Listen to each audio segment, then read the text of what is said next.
আলহামদুলিল্লাহি রব্বিল আলামিন والصلاة والسلام ومن تبعهم لإحسان إلى يوم الدين أقول قول هذا أستغفر الله ولكم فاستغفره إنه هو الغفور الرحيم সুপ্রিয় উপস্থিতি দারসুল হাদিসে আজ আমি আপনাদের সামনে উপস্থাপন করব হযরত ওমর ইবনুল খাত্তাব রাদিয়াল্লাহু তাআলা আনহুর বর্ণিত সেই হাদিসটি, যা নিয়তের গুরুত্বের উপরে রাসূলুল্লাহ সাল্লাল্লাহু আলাইহি সাল্লাম নিয়তের গুরুত্বের জন্য এই হাদিসটি বর্ণনা করেছেন। আল্লাহ পাক রব্বুল আলামিনের নিকট তৌফিক কামনা করে শুরু করছি আজকের দারসুল হাদিস। আন عمر بن الخطاب رضي الله تعالى عنه على المنبر يقول: سمعت رسول الله صلى الله عليه وسلم يقول: إنما الأعمال بالنيات وإنما لامرئ ما نوى فمن كان هجرته إلى الدنيا يصيبها أو إلى الامرأة أو إلى امرأة ينكحها فهجرته إلى ما هاجر إليه رواه البخاري। হাদিসের অর্থ: আমিরুল মুমিনিন হযরত উমর ইবনুল খাত্তাব রাদিয়াল্লাহু তাআলা আনহু থেকে বর্ণিত, তিনি মিম্বারের উপর উঠে বলেছিলেন, আমি রাসূলুল্লাহ সাল্লাল্লাহু আলাইহি সাল্লামকে বলতে শুনেছি, যাবতীয় কাজের ফলাফল তার নিয়তের উপর নির্ভরশীল। প্রত্যেক ব্যক্তি তাই পাবে যা সে নিয়ত করেছে। কাজেই যার হিজরত দুনিয়ার কোনো স্বার্থ হাসিলের জন্য কিংবা কোনো রমণীকে বিবাহ করার নিয়ত হয়েছে, তার হিজরত সেই উদ্দেশ্যই হয়েছে। বুখারী শরীফের হাদিসের মধ্যে এটি রয়েছে। আমরা এখানের কতিপয় অর্থ জেনে নিই। আন শব্দটির অর্থ হতে বা থেকে। ক্বালা তিনি বলেছেন, ইন্নামা নিশ্চয়ই, আল আমালু কাজসমূহ, আন নিয়াত নিয়তসমূহ, যাহা নিয়তের বহু বচন, লিইমরিন প্রত্যেক মানুষের জন্য, মা যা নাওয়া সে নিয়ত করেছে, ফা অতঃপর, মিন যে ব্যক্তি,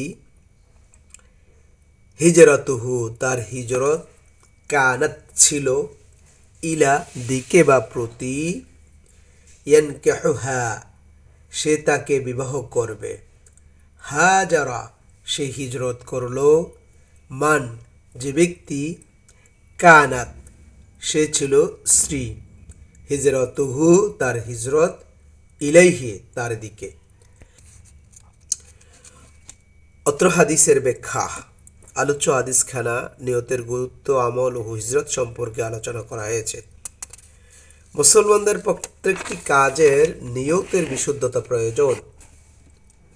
নিয়তের বিশুদ্ধতা থাকা অত্যাবশ্যক। প্রতিটি কর্ম আল্লাহ তাআলা এবং তার রাসূল সাল্লাল্লাহু আলাইহি সাল্লামের সন্তুষ্টি অর্জনের জন্যই করা উচিত। কোনো কাজে বিশুদ্ধ নিয়ত না থাকলে সে কাজ আল্লাহর নিকট গ্রহণযোগ্য হবে না। তাই আল্লাহ তাআলার নিকট কোনো কাজের পুরস্কার পেতে হলে প্রত্যেক কাজে নিয়তের বিশুদ্ধতা থাকা অপরিহার্য। এমনকি হিজরতের মতো গুরুত্বপূর্ণ দ্বীনি কাজেও নিয়তের বিশুদ্ধতা না থাকলে তা আল্লাহ তাআলার নিকট গ্রহণীয় হবে না এবং তার প্রতিদান পাওয়া যাবে না। আল্লাহ তাআলা কাজের সাথে বান্দার অন্তরের অবস্থা দেখতে চান। عن أبي هريرة رضي الله تعالى عنه قال: قال رسول الله صلى الله عليه وسلم: إن الله لا ينظر إلى صوركم وأموالكم ওয়ালাকিন ইয়ানজুরু ইলা কুলুবিকুম ওয়া আমালিকুম। হযরত আবু হুরায়রা রাদিয়াল্লাহু তাআলা আনহু হইতে বর্ণিত, তিনি বলেন, নবী সাল্লাল্লাহু আলাইহি সাল্লাম বলেছেন, আল্লাহ তাআলা তোমাদের সৌন্দর্য ও সম্পদের দিকে লক্ষ্য করবেন না, বরং তোমাদের অন্তর ও কাজের দিকে লক্ষ্য করবেন। মুসলিম শরীফের মধ্যে হাদিসখানা বর্ণিত রয়েছে। বিশুদ্ধ নিয়ত প্রসঙ্গে আল্লাহ তাআলা সূরা বাইয়িনার মধ্যে বলেন, আর তাদেরকে হুকুম করা হয়েছে যে তারা যেন একনিষ্ঠ হয়ে আন্তরিকভাবে আল্লাহর দিন পালনের মাধ্যমে একমাত্র তারই ইবাদত করে। সূরা আলে ইমরানের 29 নম্বর আয়াতে বলা হয়েছে, আপনি বলুন, তোমরা তোমাদের মনের কথা গোপন রাখো অথবা প্রকাশ করো, তা সবই আল্লাহ সুবহানাহু ওয়া তাআলা জানেন। মুসলিম শরীফের অন্য একটি হাদিসে বলা হয়েছে, কিয়ামতের দিন সর্বপ্রথম এমন ব্যক্তির বিচার করা হবে যিনি আল্লাহর পথে শহীদ হয়েছেন। তাকে আল্লাহ রাব্বুল আলামিনের দরবারে হাজির করে তার প্রতি প্রদত্ত যাবতীয় নিয়ামতের কথা স্মরণ করিয়ে দেওয়া হবে। সে ওইসব নিয়ামত প্রাপ্তি ও ভোগের কথা স্বীকার করবে। অতঃপর তাকে জিজ্ঞাসা করা হবে, তুমি আমার এসব নিয়ামত পেয়ে কি করেছ? সে উত্তরে বলবে, আমি আপনার পথে লড়াই করতে করতে শেষ পর্যন্ত শহীদ হয়েছি। আল্লাহ তাআলা বলবেন, তুমি মিথ্যা বলেছ, তুমি বীর খ্যাতি অর্জনের জন্য লড়াই করেছ, সেই খ্যাতি তুমি দুনিয়াতে পেয়েছ। অতঃপর তাকে উপর করে পা ধরে টেনে হেঁচড়ে দোজকে নিক্ষেপ করার হুকুম দেওয়া হবে এবং এভাবে সে দোজকে নিক্ষিপ্ত হবে। এরপর আল্লাহর দরবারে এমন এক ব্যক্তিকে হাজির করা হবে যে দ্বীনের জ্ঞান অর্জন করেছে, দ্বীনের শিক্ষা দিয়েছে, আল কোরআন পড়েছে। তাকে তার প্রদত্ত নিয়ামতের কথা স্মরণ করিয়ে দেওয়া হবে। সে ওইসব নিয়ামত প্রাপ্তির ভোগের কথা স্বীকার করবে। অতঃপর তাকে জিজ্ঞাসা করা হবে, তুমি আমার এসব নিয়ামত পেয়ে কি করেছ? সে বলবে, আমি দ্বীনি ইলম অর্জন করেছি, তা অপরকে শিক্ষা দিয়েছি এবং আপনার সন্তুষ্টির জন্য আল কোরআন পড়েছি। আল্লাহ তাআলা বলবেন, তুমি মিথ্যা বলেছ, তুমি আলেম খ্যাতি লাভের জন্য ইলম অর্জন করেছ, তুমি কারি রূপে খ্যাতি হওয়ার জন্য কোরআন পড়েছ, সে খ্যাতি তুমি দুনিয়াতে পেয়েছ। তারপর ফয়সালা দেওয়া হবে। অতঃপর তাকে উপর করে পা ধরে টেনে হেঁচড়ে দোজকে নিক্ষেপের হুকুম দেওয়া হবে। এভাবে দোজকে তাকেও নিক্ষেপ করা হবে। এরপর হাজির করা হবে এমন এক ব্যক্তিকে যাকে আল্লাহ তাআলা সচ্ছলতা ও নানা রকমের ধন সম্পদ দান করেছে। তাকে তার প্রতি প্রদত্ত নিয়ামতের কথা স্মরণ করিয়ে দেওয়া হবে। সে সব নিয়ামত প্রাপ্তি ও ভোগের কথা স্বীকার করবে। অতঃপর তাকে জিজ্ঞাসা করা হবে, তুমি এসব নিয়ামত পেয়ে কি করেছ? সে বলবে, আমি আপনার পছন্দীয় সব খাতেই আমার সম্পদ খরচ করেছি। আল্লাহ তাআলা বলবেন, তুমি মিথ্যা বলেছ, তুমি দাতা রূপে খ্যাতি লাভের জন্য দান করেছ। তারপর ফয়সালা দেওয়া হবে। তাকেও উপর করে পা ধরে টেনে হেঁচড়ে দোজকে নিক্ষেপ করা হবে। এভাবে সে দোজকে নিক্ষিপ্ত হবে। মুসলিম শরীফের মধ্যে এটি বর্ণিত রয়েছে। কাজেই উপরোক্ত আলোচনা থেকে প্রতীয়মান হয় যে দুনিয়ার স্বার্থ লাভের নিয়তে যে কাজ করবে, দুনিয়ায় সে লাভ করবে, আর আল্লাহ তাআলা এবং তার রাসূলের সন্তুষ্টির উদ্দেশ্যে যে কাজ করবে, তারা দুনিয়া ও আখিরাত উভয়ে সফলতা অর্জন করবে। গ্রন্থ পরিচিতি। সহিহ আল বুখারী হাদিস বিশারদ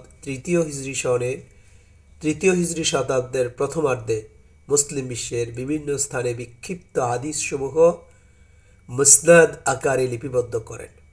পরবর্তীকালে মুহাদ্দিসগণ যাচাই বাছাই করে সহিহ ও বিশুদ্ধ হাদিস গ্রন্থ লেখার কাজে হাত দেন। এর ফলশ্রুতিতে হিজরি 3য় শতাব্দীর মাঝামাঝি ও শেষার্ধে বিশ্ববিখ্যাত সিহা সিত্তা ও 6খানা বিশুদ্ধ হাদিস গ্রন্থ জগৎবাসীর কাছে উপস্থাপন করা হয়। গ্রন্থগুলির মধ্যে সর্বাপেক্ষা অধিকতর বিশুদ্ধ হাদিস গ্রন্থ হচ্ছে সহিহ আল বুখারী।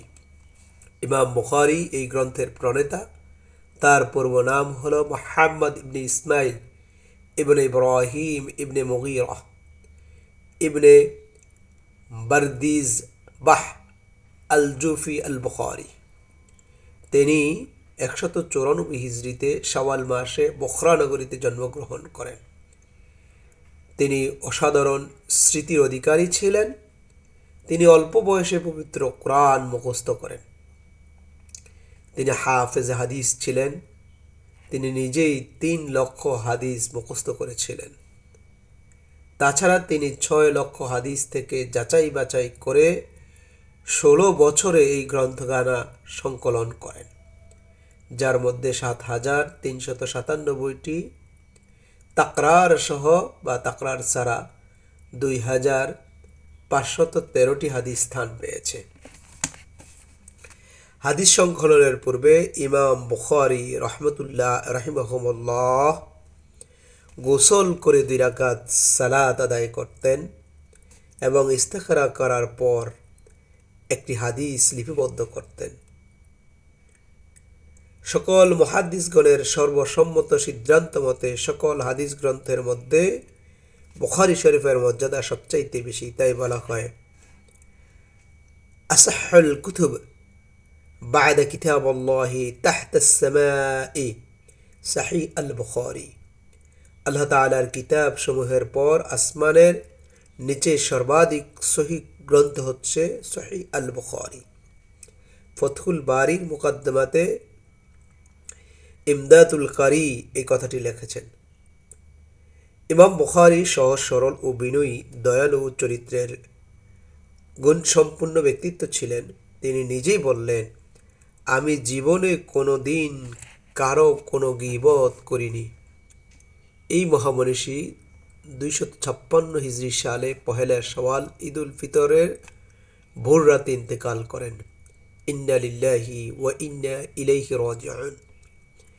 রাবি পরিচিতি: হযরত ওমর ইবনুল খাত্তাব রাদিয়াল্লাহু তাআলা আনহু এর মূল নাম ছিল ওমর, উপনাম আবু হাফসা, উপাধি আল ফারুক। পিতার নাম খাত্তাব, মাতার নাম হানথামা বিনতে হাশিম ইবনে মুগীরা। জন্ম: হযরত ওমর ইবনুল খাত্তাব রাদিয়াল্লাহু তাআলা আনহু হিজরতের 40 বছর পূর্বে রাসূল সাল্লাল্লাহু আলাইহি সাল্লামের জন্মের 13 বছর পর 583 খ্রিস্টাব্দে জন্মগ্রহণ করেন। প্রাথমিক জীবনে হযরত ওমর রাদিয়াল্লাহু তাআলা আনহু পিতামাতার আদরে লালিত পালিত হন। পিতার উট চড়াতে সাহায্য করতেন। যৌবনের প্রারম্ভে যুদ্ধবিদ্যা, কুস্তি, বক্তৃতা, নসবনামা শিক্ষালাভ করে আত্মপ্রয়তি যুবক হিসাবে গড়ে ওঠেন। ইসলাম গ্রহণ: তিনি নবুয়তের 6ষ্ঠ সালে ইসলাম গ্রহণ করেন। তার পূর্বে 39 জন মুসলমান ইসলাম ধর্ম গ্রহণ করেছে। তিনি সহ 40তম মুসলমান হিসেবে 40 জন পূর্ণ হয়। অতঃপর প্রকাশ্যে ইসলাম প্রচারের কাজ শুরু হয়। রাসূলুল্লাহ সাল্লাল্লাহু আলাইহি সাল্লাম তাকে ফারুক উপাধিতে ভূষিত করেন। খিলাফতের দায়িত্ব: হযরত আবু বকর রাদিয়াল্লাহু তাআলা আনহুর ইন্তেকালের পর 13 হিজরি সালের 23 জামাদিউল উখরা মোতাবেক 24 আগস্ট 634 সালে খিলাফতের দায়িত্ব গ্রহণ করেন। তার খিলাফত কাল ছিল 10 বছর 6 মাস। তার শাসন আমলে সর্বাধিক রাজ্য জয় হয়। বিজিত রাজ্যের সংখ্যা ছিল 1036। তিনি সর্বপ্রথম হিজরি সনের প্রবর্তন করেন। সামরিক কেন্দ্রসমূহ প্রতিষ্ঠা, কাজীর পদ সৃষ্টি করেন এবং বিধর্মীদের অধিকার সংরক্ষণের ব্যবস্থা করেন। মূল কথা, তিনি ইসলামী রাষ্ট্রকে বাস্তব ভিত্তির উপর স্থাপিত করেন।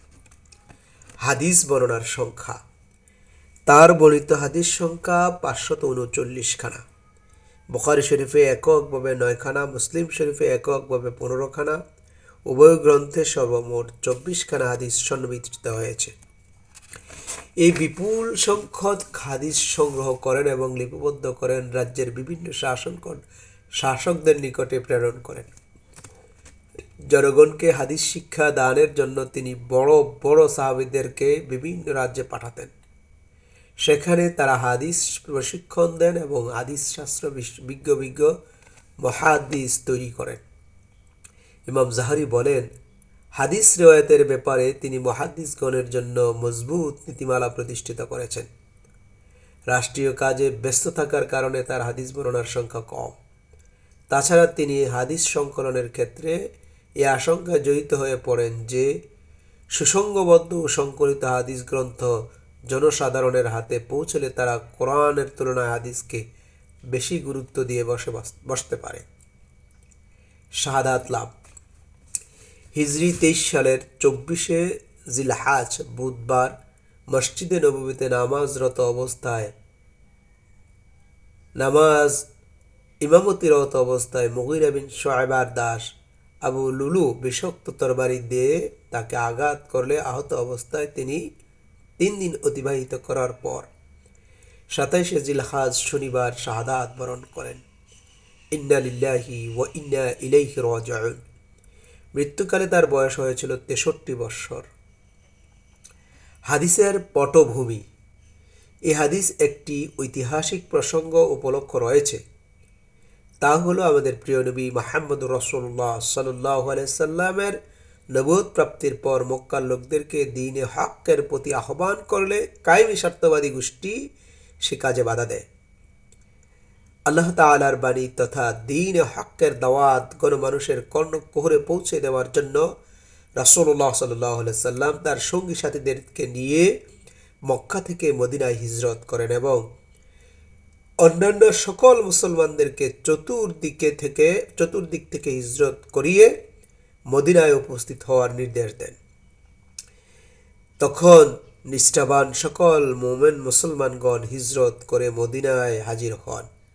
তাদের মধ্যে উম্মে কায়েল নামক একজন মহিলাও ছিলেন।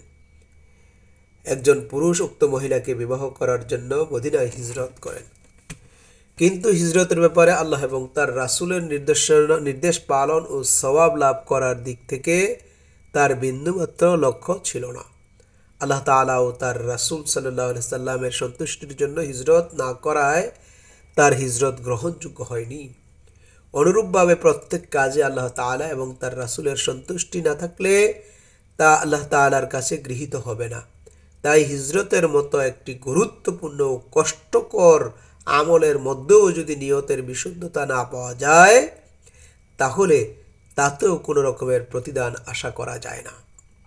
সুপ্রিয় উপস্থিতি, এই আলোচনা থেকে আমাদের পরিষ্কার হয়ে গেল যে নিয়ত যদি সঠিক না থাকে তাহলে কোনো কাজ করে কোনো ফায়দা অর্জন করার সুযোগ নেই, কোনো কামিয়াবি হওয়ার সুযোগ নেই। হাদিসে উল্লিখিত মহিলার পরিচয়। যাকে বিবাহ করার উদ্দেশ্যে এক ব্যক্তি মক্কা থেকে মদিনায় হিজরত করেছিলেন তার নাম হলো কায়লা, তার উপনাম উম্মে কায়েস। আর যে পুরুষ লোকটি তাকে বিবাহ করার জন্য বিবাহের উদ্দেশ্যে হিজরত করেছিলেন তার নাম জানা যায়নি, তবে তাকে বহাজির উম্মে কায়েস বলা হতো। সম্ভবত একজন সাহাবীর পরিচয়ের সাথে তার কাজের মিল না থাকায় তার নাম উল্লেখ করা হয়নি। হাদিসটির গুরুত্ব। ইসলামী জীবন ব্যবস্থায় নিয়তের গুরুত্ব অপরিসীম। নিয়তের এই হাদিসখানা ইসলামের একটি মূল ফর্মুলা হিসেবে গণ্য।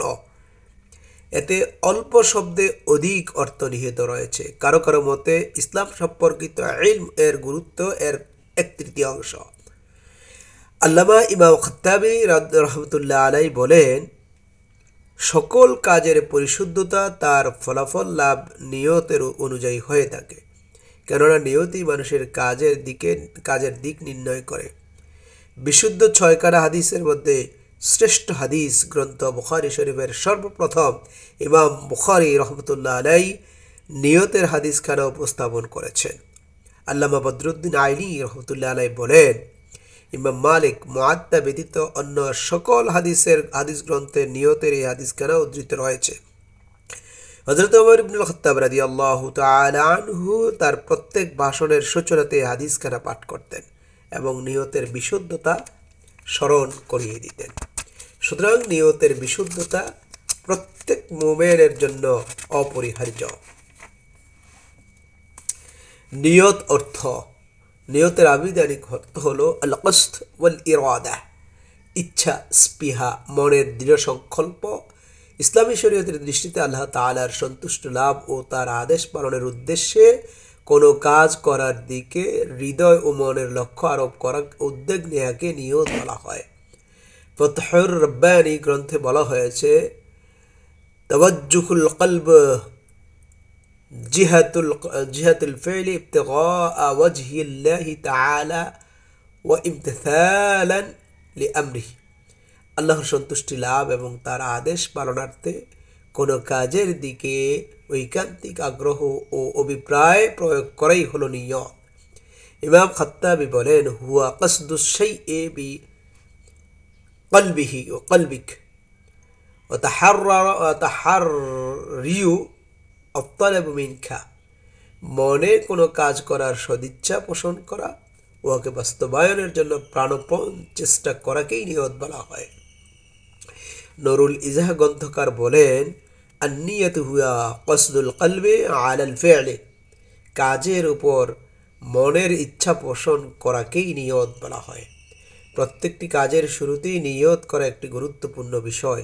এক্ষেত্রে আল্লামা ইমাম বাইজাবি রহমতুল্লাহ আলাইহি তার মতামত দিয়ে নিম্ন ভাষায় ব্যক্ত করেছেন, ইন্তিবাসুল কলবে নাহবু মা ইউরাহু মুওয়াফিকান লিল আরদি মিন জালবিন নাফইন আও দাফ'i দরারি হালান আও মালান। বর্তমান কিংবা ভবিষ্যতের কোনো উপকার লাভ করা বা কোনো ক্ষতি প্রতিরোধ করার উদ্দেশ্যে অনুকূল কাজ করার জন্য মনের উদ্যোগ ও উদ্যমকেই নিয়ত বলা হয়। মোট কথা, কোনো কাজের পিছনে যে উদ্দেশ্য মানব মনে ক্রিয়াশীল থাকে, তা ভালো কাজ হোক কিংবা মন্দ কাজ হোক, তাকেই নিয়ত নামে অভিহিত করা হয়। ইবাদতমূলক কাজে নিয়তের গুরুত্ব। ইবাদত বুনিয়াদী পর্যায়ে দুই প্রকার, মকসুদা বা মূল ইবাদত, গায়রে মকসুদা বা সহায়ক ইবাদত। ইবাদতে মকসুদা যে ইবাদত দ্বারা সওয়াব পাওয়ার সাথে সাথে দায়িত্ব মুক্তির উদ্দেশ্যও নিহিত থাকে, তাকে বলা হয় ইবাদতে মকসুদা বা মূল ইবাদত, যেমন নামাজ, রোজা, হজ, যাকাত ইত্যাদি। ইবাদতে গায়রে মকসুদা যে ইবাদত মূল উদ্দেশ্য ইবাদতের সহায়ক, যে ইবাদতের দায়িত্ব মুক্তির উদ্দেশ্য করা হয় না, বরং উহা মকসুদা বা মূল উদ্দেশ্যের মূল ইবাদতের সহায়ক বা মাধ্যম হিসেবে পরিণত হয়, যেমন ওযু, তায়াম্মুম, গোসল। ইহা সরাসরি ইবাদত নয়, বরং সালাত উহার উপর নির্ভরশীল, আর নামাজের জন্য উহা সহায়ক বা মাধ্যমও বটে। ইমামদের মতভেদ। ইমাম শাফিঈ, মালিক, আহমদ প্রমুখ মনীষীগণ বলেন, ইবাদতে মকসুদা বা গায়রে মকসুদা যে ধরনের ইবাদতে হোক না কেন, উহার বিশুদ্ধতার জন্য পূর্ব শর্ত হল নিয়ত। আল্লাহ সুবহানাহু ওয়া তাআলার বাণী, ওয়ামা উমিরু ইল্লা লিয়াবুদুল্লাহা মুখলিসিনা লাহুদ্দিন, আর তাদেরকে হুকুম করা হয়েছে তারা যেন একনিষ্ঠ হয়ে আন্তরিকভাবে আল্লাহর দিন পালনের মাধ্যমে একমাত্র তারই ইবাদত করে। সূরা বাইয়িনাতের 5 নম্বর আয়াতে এটি বলা হয়েছে। আল্লাহ তাআলা কোরআনে নিয়তের বিশুদ্ধতা উল্লেখ করে বলেন, ইল্লাল্লাযীনা তাবু ওয়া আসলাহু ওয়া আতাসামু বিল্লাহি ওয়া আখলাসু দীনাহুম লিল্লাহ, তবে তাদের মধ্যে যারা তওবা করবে, নিজেদের কার্যাবলী সংশোধন করে নিবে, আল্লাহর রজ্জুকে শক্তভাবে ধারণ করবে এবং একমাত্র আল্লাহর জন্যই নিজেদের দিনকে খালেস করে নিবে। সূরা নিসার 146 নম্বর হাদিস আয়াত। আমল ও ইবাদতের বিশুদ্ধতার ব্যাপারে আল্লাহ রাসূল সাল্লাল্লাহু আলাইহি সাল্লাম বলেছেন, ইন্নামা সিহহাতুল আমাল বিন্নিয়াত, আমল ও ইবাদতের বিশুদ্ধতা একনিষ্ঠতা ভাবে নিয়তের উপরে নির্ভরশীল। ইমাম হানাফি বলেন, ইবাদতের সওয়াব প্রাপ্তি নিয়তের উপর নির্ভরশীল। তাদের মতে বর্ণিত হাদিস ইন্নামা শব্দের পরে সওয়াব শব্দটি উজ্জ্ব রয়েছে। মূল বাক্যটি ছিল ইন্নামা সাওয়াবুল আমাল বিন্নিয়াত, ইবাদতের সওয়াব প্রাপ্তি নিয়তের উপরে নির্ভরশীল। গায়রে মাকসুদা দুরস্ত হওয়ার জন্য নিয়তের প্রয়োজন নেই, কেননা উহা নিয়ত ব্যতি রেখেই শুদ্ধ হয়ে যাবে, কিন্তু সওয়াব পাওয়া যাবে না। নিয়ত ও ইরাদার মধ্যে পার্থক্য কি? মাল ফারকু বাইনান নিয়াতি ওয়াল ইরাদা। নিয়ত এবং ইরাদার মধ্যে পার্থক্য হলো কোনো কাজের পিছনে যে উদ্দেশ্য মানত মনে ক্রিয়াশীল থাকে, চাই তা ভালো হোক বা মন্দ হোক, তাকেই নিয়ত বলা হয়। আর শুধু কাজের উদ্যোগ গ্রহণ করার নাম হলো ইরাদা। হিজরত শব্দের অর্থ কি? হিজরত শব্দের অর্থ হলো ত্যাগ করা, সম্পর্ক ছেদ করা, ছেড়ে দেয়া, কোনো জিনিস ত্যাগ করা, এক স্থান থেকে অন্য স্থানে চলে যাওয়া ইত্যাদি। শরীয়তের পরিভাষায় নিজ জন্মভূমি পরিত্যাগ করে দিন ও ঈমান রক্ষার নিমিত্তে দারুল হার্ব থেকে দারুল ইসলামে প্রস্থান করাকে শরীয়তের ভাষায় হিজরত বলা হয়। ইবনে হাজার আসকালানির মতে আল্লাহ তাআলা যা নিষেধ করেছেন তা পরিত্যাগ করাকেই হিজরত বলা হয়। একমাত্র আল্লাহ তাআলার সন্তুষ্টি অর্জনের উদ্দেশ্যে দারুল হার্ব থেকে দারুল ইসলামে প্রস্থান করাকে হিজরত বলে। যেমন নবী সাল্লাল্লাহু আলাইহি ওয়াসাল্লাম, সাহাবায়ে কেরাম রাদিয়াল্লাহু তাআলা আনহুম দ্বীন ও ইসলামের নিরাপত্তার উদ্দেশ্যে মক্কার দারুল হার্ব থেকে পরিত্যাগ করে মদিনায় দারুল ইসলামে চলে গিয়েছিলেন। সুতরাং সে চলে যাওয়াকে হিজরত নামে অভিহিত করা হয়। তাছাড়া শরীয়তের নিষিদ্ধ কাজসমূহ পরিত্যাগ করাকেও হিজরত বলা হয়। হিজরতের বিধান পরিবেশ পরিস্থিতির আলোকে কিয়ামত পর্যন্ত জারি থাকবে। এই বিধানটির উপর মুসলমানদের বহুবিধ কল্যাণ নিহিত রয়েছে। এদিকে লক্ষ্য রেখেই মহানবী সাল্লাল্লাহু আলাইহি সাল্লাম নিম্নোক্ত হাদিস খানা বর্ণনা করেছেন। লা তানকাতিউল হিজরাতু হাত্তা লা তানকাতিউত তাওবা ওয়া তানকাতিউত তাওবাতু হাত্তা তাতলুশ শামস মিন মাগরিবিহা। তওবা করার অবকাশ থাকা পর্যন্ত হিজরতের ধারা বা সিলসিলা বন্ধ হবে না। আর তওবার অবকাশও বন্ধ হবে না যতদিন না পর্যন্ত পশ্চিম দিকে সূর্য উদিত না হবে। গোটা বিশ্বে যে কোনো স্থানে যে কোনো সময় দ্বীন ও ঈমানের হেফাজত করার জন্য হিজরত করার প্রয়োজনীয়তা দেখা দিতে পারে।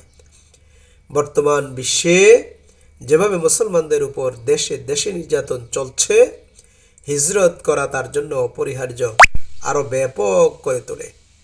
এমনকি কোনো কোনো স্থানে দেশের অন্তত নিজের ব্যক্তিগত জীবন ও ইসলামী বিধিবিধান পালন করা সম্ভব হয়ে পড়লে তখন নিরাপদ স্থানে হিজরত করার বিধান আছে এবং কিয়ামত পর্যন্ত এই বিধান বলবৎ থাকবে। শিক্ষা: সকল কাজের ফয়সালার উপর হলো নিয়ত নির্ভরশীল। 2. মুসলমানদের সকল কাজের পূর্বে নিয়তের বিশুদ্ধতা করে নেওয়া উচিত। 3. দ্বীন ও ঈমানের হেফাজতের জন্য প্রয়োজনে হিজরত করতে হবে। 4. সকল কাজ আল্লাহ তাআলার সন্তুষ্টির জন্য হওয়া অপরিহার্য। 5. শরিয়ত বিরোধী কোনো কাজ ভালো নিয়তে করাও জায়েজ নেই। আল্লাহ পাক রব্বুল আলামিন রাসূলুল্লাহ সাল্লাল্লাহু আলাইহি সাল্লাম নিয়তের যে গুরুত্ব দিয়েছেন, ওই নিয়তের গুরুত্ব অনুধাবন করে আমাদের নিয়ত বিশুদ্ধ করে আল্লাহ সুবহানাহু ওয়া তাআলার প্রিয় নবী হযরত মুহাম্মদ মুস্তাফা সাল্লাল্লাহু আলাইহি সাল্লামের দেখানো পথে যাতে আমরা চলতে পারি, সেই প্রত্যাশায় শেষ করছি। ওয়া মা তৌফিকি ইল্লা বিল্লাহ। আসসালামু আলাইকুম ওয়া রাহমাতুল্লাহি তাআলা ওয়া বারাকাতুহু।